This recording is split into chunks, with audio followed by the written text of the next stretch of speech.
O vídeo a seguir não é indicado para quem é idiota e acredita na Terra plana.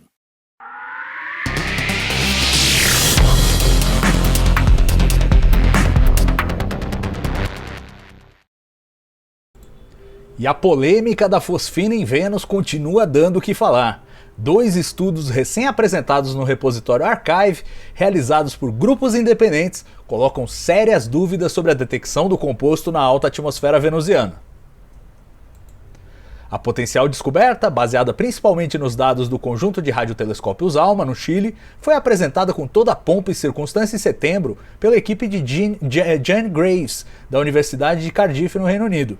Os pesquisadores indicaram que a presença do composto, estimada em 20 partes por bilhão, não podia ser explicada por processos químicos conhecidos, avançando a hipótese de que talvez fossem indícios de vida microbiana nas nuvens venusianas. De imediato surgiram estudos alternativos para explicar por mecanismos geológicos, principalmente vulcanismo, a presença do composto, que aqui na Terra é associado à ação de bactérias anaeróbicas. Mas as coisas agora dão um passo além. 2 estudos independentes sugerem que a detecção da fosfina pode não ter passado de um erro. Primeiro, veio o resultado submetido por um grupo internacional no dia 15 de outubro. O trabalho deles envolveu tentar encontrar os sinais da fosfina em espectros de luz infravermelha, em vez de rádio, como foi feito com o ALMA. Em trabalho já aceito para publicação no Astronomy and Astrophysics, a equipe liderada por Thérèse Increnat, do Observatório de Paris, indicou não ter achado nada. Isso não quer dizer que não exista, mas impõe limites estritos para a quantidade que deve estar presente. Segundo eles, com confiança superior a 99,7%, não pode haver mais que 5 partes por bilhão de fosfina no ar venusiano. É 1/4 do valor indicado pela equipe de Graves.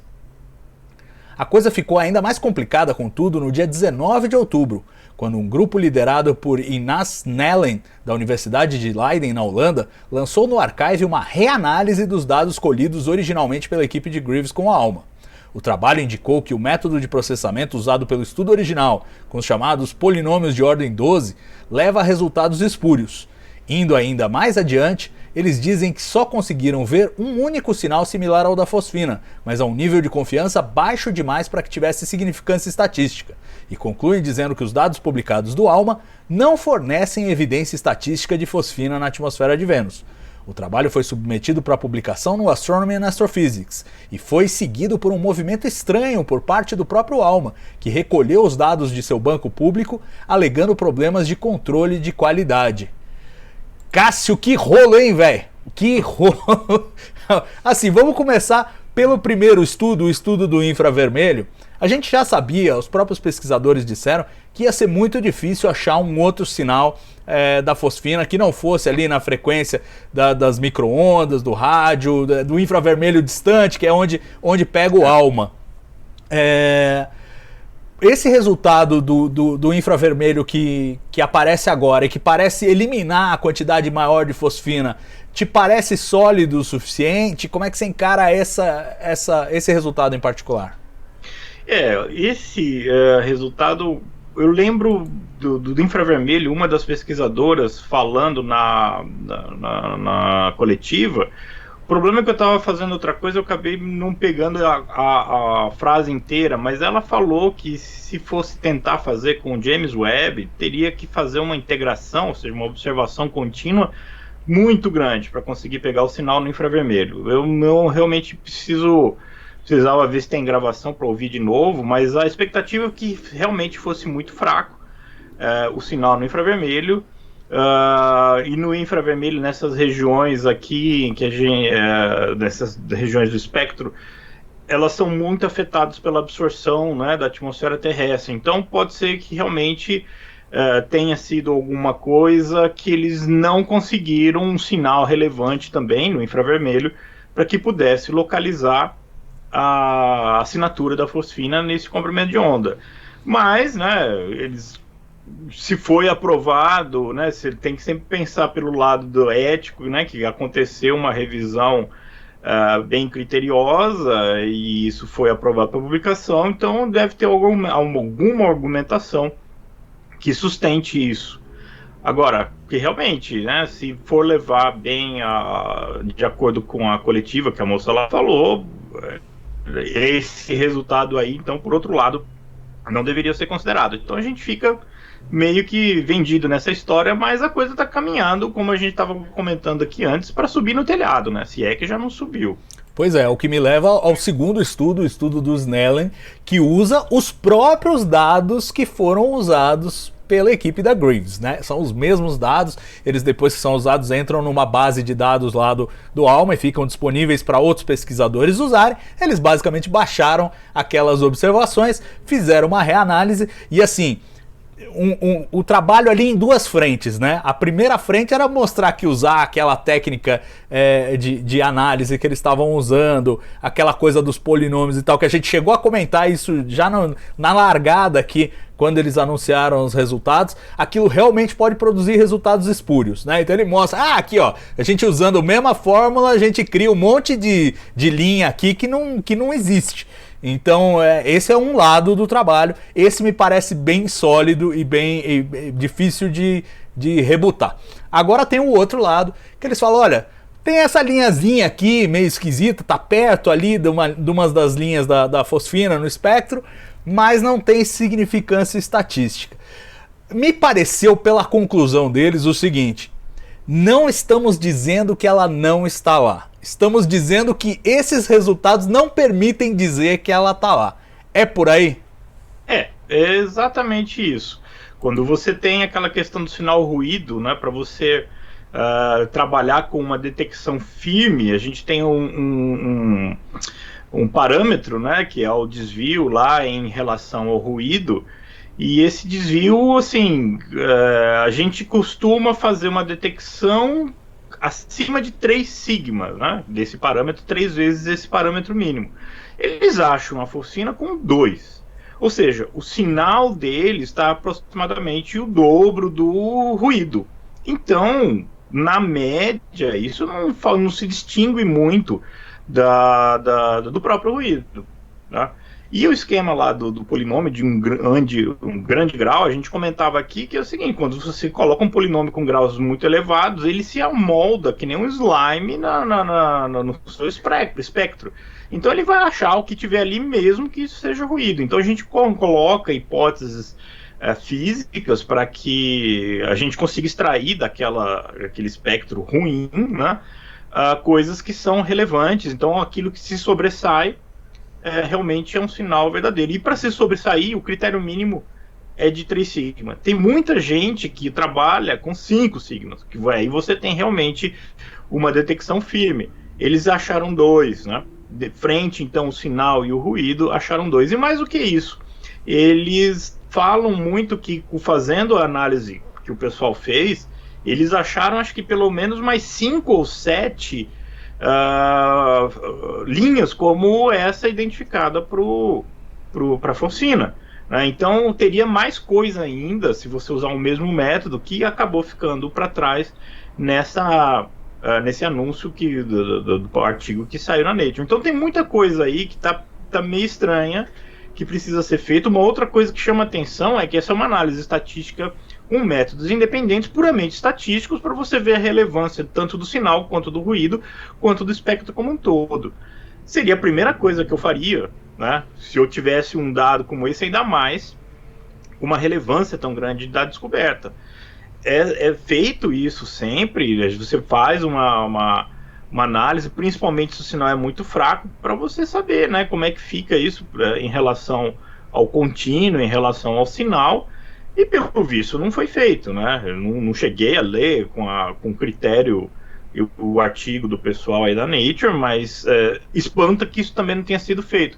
Assim como aquela outra evidência que nós apontamos dos programas aqui que a gente fez, que era um mecanismo, né, bem mais sutil e simples de produzir a quantidade que eles afirmam ter descoberto, através de vulcanismo. Então são hipóteses, né, muito simples de serem verificadas e que passou por cima. É uma coisa que realmente está cada vez mais nebuloso. A gente imaginava, né, que passando pela Nature, o árbitro, o referi que fez a revisão, tivesse se tocado de fazer alguma coisa nesse tipo, e não fez também. Então, não sei, tá me cheirando, né? Claro que eu não estou envolvido. Uma das coisas que o Alma citou, quer dizer, o pessoal do artigo agora falou, que tem um novo programa de redução desses dados. Acontece, né, de ter atualizações desses programas pelo próprio observatório e que foi retirado para que pudesse ter feita análise com esse novo programa. Mas normalmente não é assim. Normalmente faz-se um novo lançamento do banco de dados quando todo mundo, né, foi refinado por esse novo programa. Não se tira um pedacinho e faz, né? Pois é, ficou super esquisito isso aí, né? Super esquisito. Muito esquisito, eles colocaram com qualidade 3, qualidade 3 pela legenda deles mesmo, significa foi detectado um problema. Não é alguma coisa que está em reprocessamento por causa do programa sendo atualizado. Então já entrou numa categoria de temos um problema aqui, Houston. Agora, bom, a sensação que eu tenho desse artigo... Bom, primeiro, tá pegando fogo, né?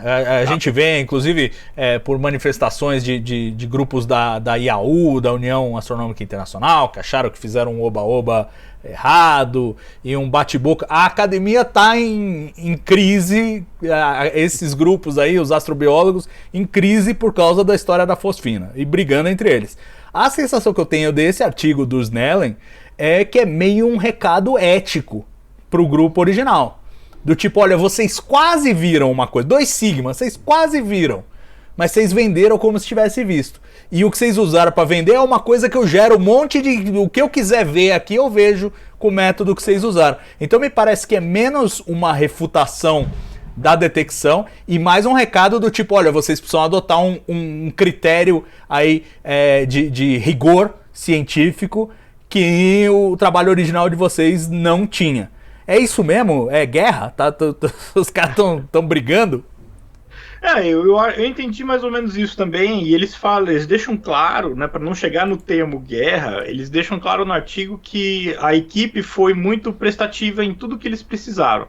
Então eles pegaram os dados que estão lá, disponíveis, a gente até ontem dava para pegar, né, agora não dá mais, e eu entrei em contato com eles, eles deram os programas dele, rodaram os programas, reproduziram, mas aí vem o puxão de orelha, né? Peraí, 2 sigma é irrelevante. 2 sigma é o dobro do ruído. O dobro do ruído você não vê com certeza, você não pode afirmar que aquilo se destaca como um sinal.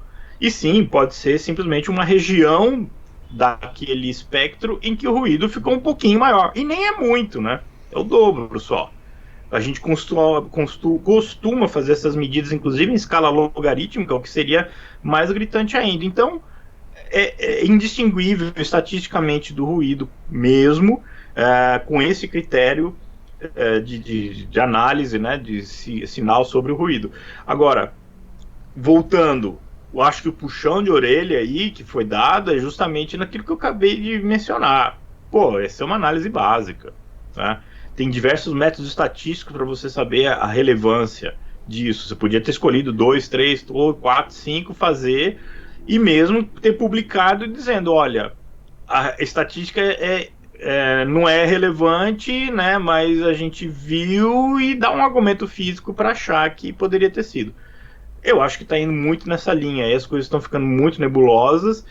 E eu ainda volto a insistir, como é que um revisor deixa passar uma coisa dessas sem questionar, não vou nem mencionar o polinômio, né, mas sem mencionar a relevância estatística de um sinal como esse tão fraco.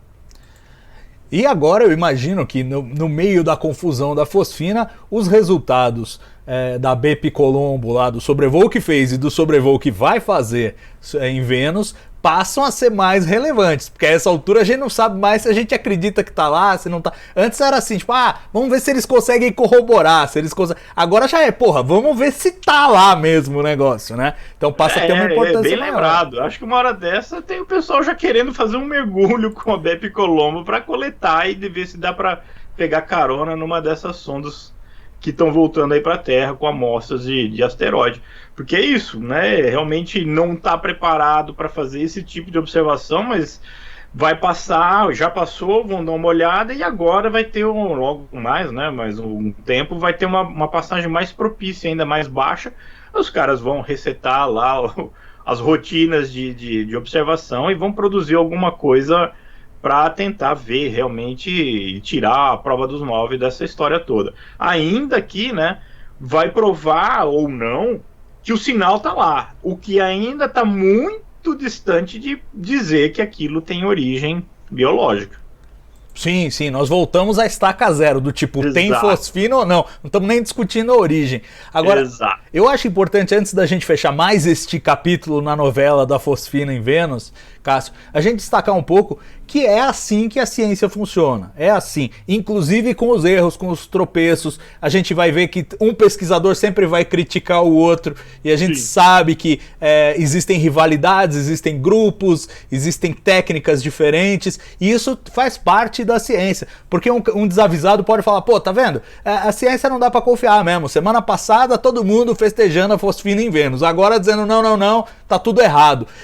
Mas essa é a parte do jogo da ciência, é fazer esse conflito de forma aberta, ou seja, um cara publicou um resultado, outro cara vai lá, publica outro resultado, eles olham o resultado original para ver se faz sentido, eles fazem novas observações, e assim a ciência vai avançando, e aí quando a gente tem um conhecimento realmente consolidado, que a comunidade inteira concorda que aquilo parece ser a coisa real, é porque já passou por todo esse escrutínio, né? Então, não é que a ciência é infalível, é que a ciência realmente se corrige.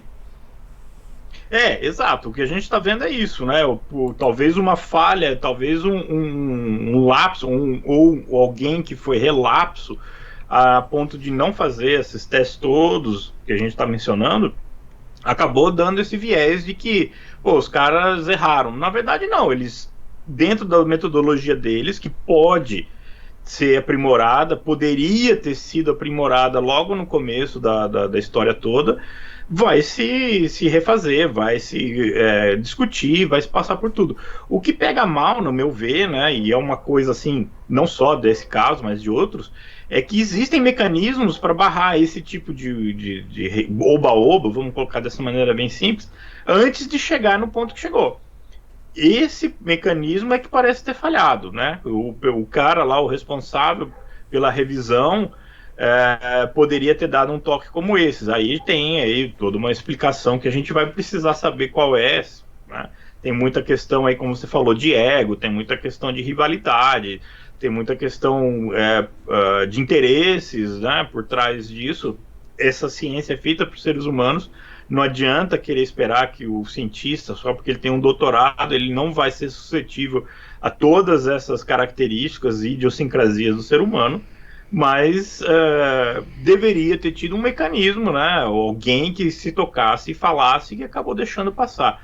Vamos ver o que vai dar. Mas é isso que você falou. O método científico é isso, é bater a cabeça, tomar na cabeça, voltar para trás, reescrever a história e tentar de novo.